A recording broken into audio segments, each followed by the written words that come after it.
Et le pasteur Cambry, le vendredi quand on quittait, avant de partir à l'aéroport, le pasteur nous a convoqués.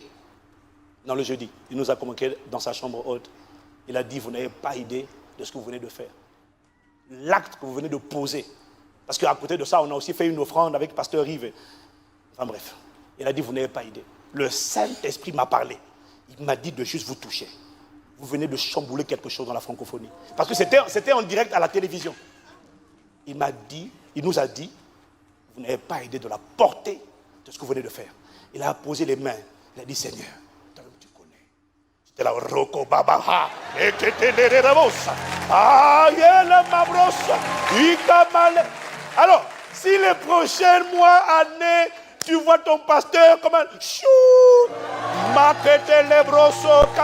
dans tous les domaines, spirituels, matériels,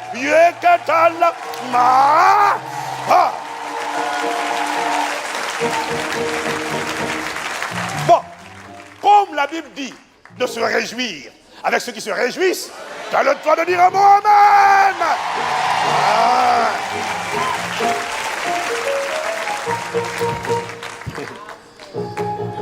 Aïe, aïe, aïe. Par la grâce de Dieu, je t'ai dit, je sais de quoi je parle. On ne m'avait jamais offert une voiture neuve. 100 km au compteur. Et il amène avec la facture, 77 000 euros. J'ai dit, yeah.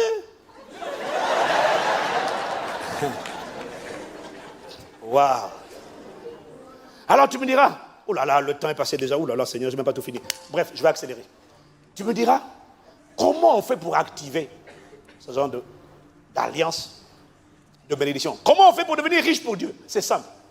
On fait des vœux, des sacrifices, des vœux sacrificiels ou exceptionnels qui ne couvrent pas seulement, qui ne nécessitent pas un effort seulement instantané, mais qui nécessitent un effort sur la durée. Où tu dois faire l'effort d'apporter chaque mois. À Bruxelles, je leur ai dit pendant 2 ans. Mais ne vous inquiétez pas, ça ne sortira pas de votre salaire.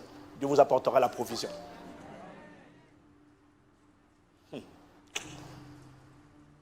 Alors, comment on active cette alliance?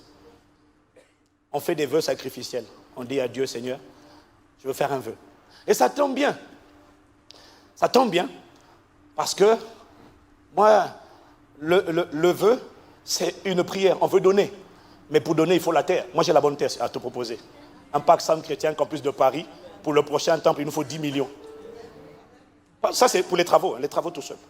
Donc, si tu veux semer, il faut la terre. C'est bon, il faut la terre. La terre, je l'ai. Ça s'appelle bâtisseur du royaume. Je vous ai dit, il y en a qui donneront 1 million, il y en a qui donneront 2.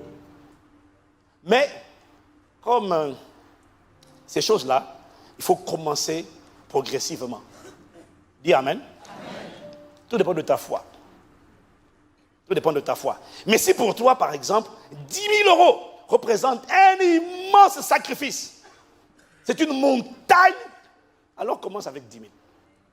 Mais si 10 000, c'est une montagne colossale, bon, j'avoue que moi, à l'époque, c'était une montagne, mais j'ai commencé avec 100. Pour les 1000 piliers. Quand j'ai dit aux gens, donnez 1000, je m'étais engagé pour 100. Dieu a permis que ce soit honoré. Non, ça je ne raconterai pas ici, ça là. Parce que ce qui a suivi ça, c'était gravissime. Dieu m'a effrayé, j'ai dit non, Dieu est trop fort. J'ai dit non, Dieu est fort. Alléluia.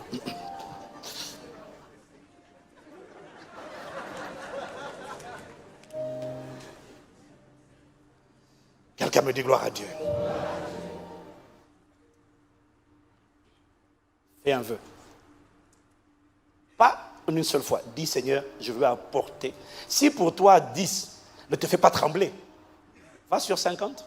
Si 50 représente pour toi un défi colossal, engage-toi pour 50. N'oublie ton salaire. Mais pasteur, comment ça se fera? C'est simple.